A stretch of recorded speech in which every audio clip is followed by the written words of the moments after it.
Hello दोस्तों, आप सभी का स्वागत है करंट अफेयर के आज के सेशन में। और आज है 11 जुलाई, विश्व जनसंख्या दिवस। तो सभी को विश्व जनसंख्या की हार्दिक शुभकामनाएं। जो पहला क्वेश्चन है दोस्तों, हाल ही में 40 वर्षों में किस भारतीय पीएम के द्वारा प्रधानमंत्री नरेंद्र मोदी ने ऑकलैंड में किस देश के पीएम प्रधानमंत्री क्रिस्टोफर लक्सन के साथ द्विपक्षीय वार्ता कर दोनों देशों के संबंधों को रणनीतिक साझेदारी के स्तर पर उन्नत किया है। तो दोस्तों क्वेश्चन लंबा चौड़ा हो गया, लेकिन ये कह रहा है कि 40 वर्षों में किसी भारतीय पीएम के द्वारा किस देश की यात्रा की गई है और उस देश के साथ हमारा जो द्विपक्षीय संबंध है उसको रणनीतिक साझेदारी के स्तर पर उन्नत किया गया है। तो ये है न्यूजीलैंड। प्रधानमंत्री मोदी का 10-11 जुलाई को न्यूजीलैंड का दौरा हुआ है और दोनों देशों के द्वारा अपने संबंधों को बेहतर करने के लिए इसको रणनीतिक साझेदारी के स्तर पर उन्नत किया जा रहा है। इसके पहले दोस्तों मोदी के द्वारा सबसे पहले इंडोनेशिया, इसके बाद ऑस्ट्रेलिया के बाद न्यूजीलैंड का दौरा किया जाता है। और इस संबंध में दोस्तों 5 समझौते न्यूजीलैंड के साथ MOU साइन किए जाते हैं। ये इंपॉर्टेंट है, 5 MOU साइन किए गए हैं। और ये MOU जो है डिफेंस, एनिमल हस्बेंड्री और डेयरी, टूरिज़्म और स्पोर्ट्स और डिजास्टर मैनेजमेंट, इन सब क्षेत्रों में ये साइन किए गए हैं। इसके पहले अप्रैल 2026 में न्यूजीलैंड के साथ भारत का FTA साइन हुआ था, यानी फ्री ट्रेड एग्रीमेंट साइन किया गया था। अब अपनी जो है रिश्तों को द्विपक्षीय व्यापार से बढ़ाकर रणनीतिक साझेदारी के स्तर पर उन्नत किया जा रहा है, यानी डेवलप किया जा रहा है। प्रधानमंत्री मोदी जब ऑकलैंड में पहुंचते हैं, न्यूजीलैंड की राजधानी वेलिंगटन है, ऑकलैंड शहर में पहुंचते हैं तो वहां उनको गॉर्ड ऑफ ऑनर दिया जाता है।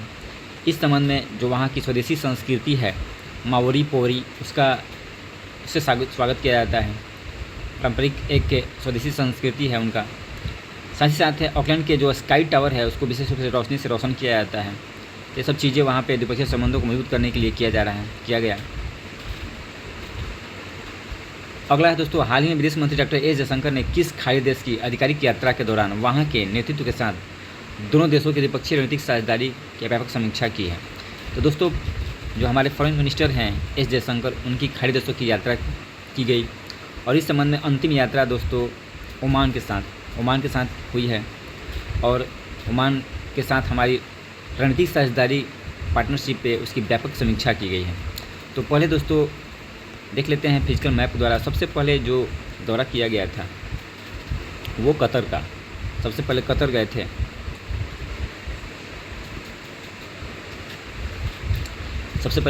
थे। कतर के बाद बहरीन जाते हैं, बहरीन के बाद कुवैत।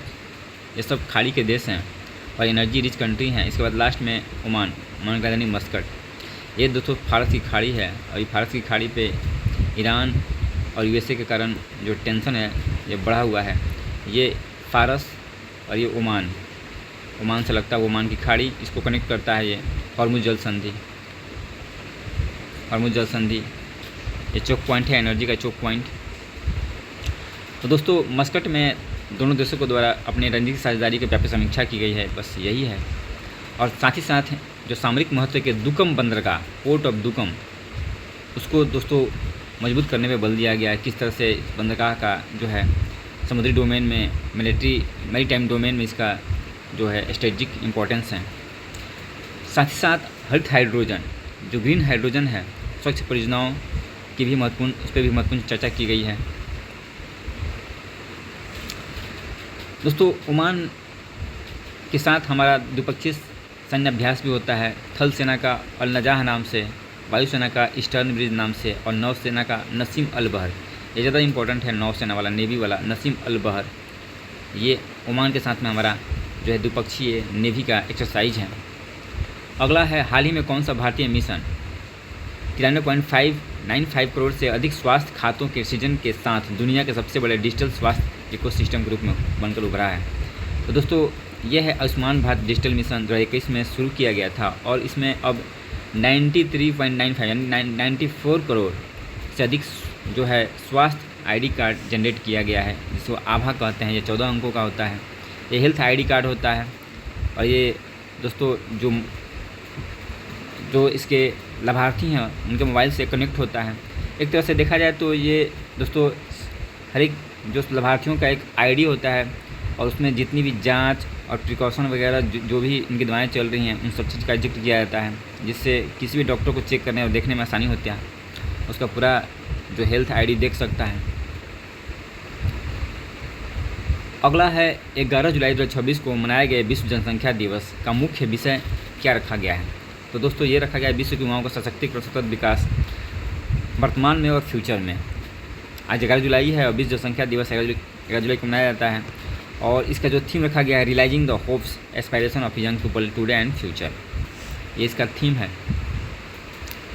भारत से देख लेते हैं दोस्तों, कुछ डाटा इंपॉर्टेंट है। भारत का जो है विश्व का सबसे बड़ा जनसंख्या वाला देश है, इसके बाद चाइना है, इसके बाद यूएसए है और हमारी जो आबादी है कुल आबादी लगभग 147 करोड़, विश्व का 17.78 यानी कह सकते हैं कि 18% हमारी वैश्विक आबादी हो गई है विश्व का।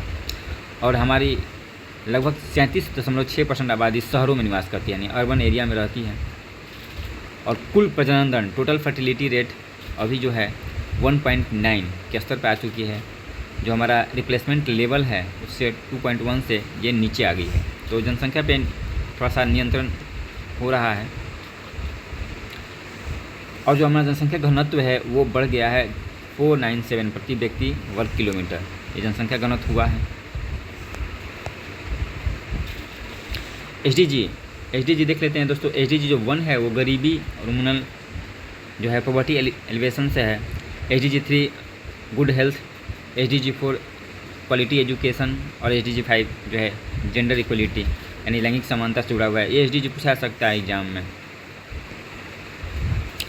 अगला है दोस्तों, हाल ही में भारत और किस देश के बीच सांस्कृतिक और शैक्षणिक साझेदारी को मजबूत करने के लिए राजधानी बिश्केक में अंतर्राष्ट्रीय सभ्यता अध्ययन केंद्र मानस और महाभारत का उद्घाटन किया गया है। तो दोस्तों ये किया गया किर्गिस्तान। भारत और किर्गिस्तान के बीच में अपने सांस्कृतिक संबंधों यानी कल्चरल रिलेशन उसको एक नया डायमेंशन देते हुए, नया आयाम देते हुए ये अध्ययन केंद्र शुरू किया गया है। मानस और महाभारत भारत का प्राचीन महाकाव्य है, तो ये दोस्तों खोला गया है। मानस जो है ग्रीक संस्कृति का ये भी एक महाकाव्य के तौर पे ही है। किर्गिस्तान के भौगोलिक स्थिति है, यहाँ है देखिए किर्गिस्तान, ये इसका फिजिकल मैप में। इसके साउथ में तजाकिस्तान लैंडलॉक कंट्री है दोस्तों, ये उज्बेकिस्तान। वेस्ट में ऊपर नॉर्थ में कजाकिस्तान, ये सबसे बड़ा लैंडलॉक कंट्री है। और इधर इस साइड में चाइना। यहाँ की 2 इंपॉर्टेंट नदियाँ हैं, सीर दरिया और अमू दरिया, ये अरब सागर में गिरती हैं, सूख चुकी हैं। और ये है लेक बल्क्स। किर्गिस्तान के साथ दोस्तों हमारा द्विपक्षीय जो है सैन्य अभ्यास होता है खंजर नाम से, ये भी इम्पोर्टेंट है। खंजर युद्धाभ्यास किर्गिस्तान, भारत और किर्गिस्तान के बीच में होता है। अगला है, हाल ही में भारत के दूरसंचार विभाग डॉट ने अपने किस प्रमुख मॉडल के लिए जिनीवा में प्रतिष्ठित WSIS पुरस्कार 2026 जीता है। तो ये है दोस्तों Smritigram model, integrated physical service delivery model है। इसके लिए जिनीवा में जो है WSIS पुरस्कार जीता है भारत ने। ये world summit on the information society का पुरस्कार होता है दोस्तों WSIS, और यही पुरस्कार भारत के द्वारा स्मृतिग्राम मॉडल के लिए जीता गया है। भारत द्वारा दोस्तों अपने गाँव के विकास करने के लिए भारत नेट परियोजना शुरू की गई है। भारत नेट 2011 में शुरू की गई थी। इसके तहत 2.5 लाख जो ग्राम पंचायत हैं उनको तेज़ कनेक्टिविटी यानी ब्रॉडबैंड कनेक्टिविटी से जोड़ना था। इसके तहत ऑप्टिकल फाइबर बिछाया गया। अगला है, भारतीय रेलवे ने उत्तर रेलवे के किन 2 महत्वपूर्ण रेलखंडों पर कवच वर्जन 4.0 प्रणाली लागू करने के लिए 206 करोड़ रुपए की मंजूरी दी है। तो ये है रेवाड़ी, दिल्ली, सुखपुर, बस्ती, बठिंडा। ये तो पूछेगा एग्जाम में नहीं, लेकिन रेलवे की एग्जाम में पूछा सकता है। ये कवच वर्जन 4.0 के लिए ये 206 करोड़ की राशि किस रेलवे, उत्तर रेलवे के लिए जारी की गई है। तो रेवाड़ी, दिल्ली और सुखपुर, बस्ती, बठिंडा। कवच मुख्य रूप से दोस्तों ये एक डिफेंस सिक्योरिटी प्रणाली होती है जो रेल नेटवर्क, जो रेलवे होते हैं, जो गाड़ियाँ होती हैं उनको किस तरह से ये एक्सीडेंट से बचाया जाए, इस तरह से रूटों पर लगाया जाता है ताकि यात्रियों की सुरक्षा की जा सके।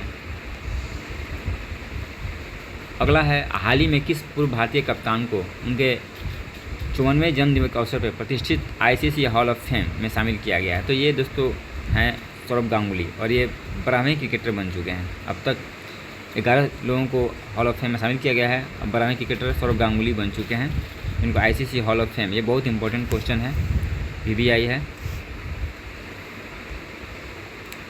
कौन कौन से क्रिकेटर हैं दोस्तों, ये एक बार थोड़ा देख लेते हैं। मिशन सिवेदी पहला है, उनको 2009 में शामिल किया गया था। इसके बाद कपिल देव, सुनील गावस्कर, अनिल कुंबले, राहुल द्रविड़, सचिन तेंदुलकर, विनू मांकड़, डायना एडुलजी, वीरेंद्र सहवाग, नीतू डेविड, MS धोनी और सौरभ गांगुली। अगला है, हाल ही में खेल मंत्रालय द्वारा 23 जुलाई से ग्लासगो में शुरू होने वाले राष्ट्रमंडल खेलों के कितने सदस्यीय भारतीय दल को मंजूरी दी गई है। तो ग्लासगो में दोस्तों जो राष्ट्रमंडल खेल होने वाले हैं उसमें 191 सदस्यीय जो भारतीय दल हैं उनको मंजूरी दी गई है, जिसमें से 126 खिलाड़ी, 51 टीम अधिकारी शामिल हैं। और ये 23 जुलाई जिसका आयोजन होगा ग्लासगो में 23 जुलाई से शुरू होने वाला है। राष्ट्रमंडल खेल दोस्तों ये हर एक 4 साल में इसका आयोजन किया जाता रहा है। बिहार से देखते हैं दोस्तों, बिहार सरकार के द्वारा हर माह की 10 तारीख को बिहार पेंशन दिवस मनाया जाएगा। हर माह की 10 तारीख को पेंशन दिवस मनाने का निर्णय लिया गया है CM के द्वारा। और नेक्स्ट है, न्यायमूर्ति सुधीर सिंह बने कार्यकारी मुख्य न्यायाधीश। तो दोस्तों जो पटना हाई कोर्ट है उसका कार्यकारी मुख्य न्यायाधीश बन चुके हैं न्यायमूर्ति सुधीर सिंह। उसके पहले जो मुख्य न्यायमूर्ति थी मीनाक्षी मदन राय वो रिटायर हो चुकी हैं, तो इनको कार्यकारी मुख्य न्यायाधीश के तौर पे नियुक्त किया गया है। तो दोस्तों आज के करंट अफेयर्स इतना ही था। Thank you.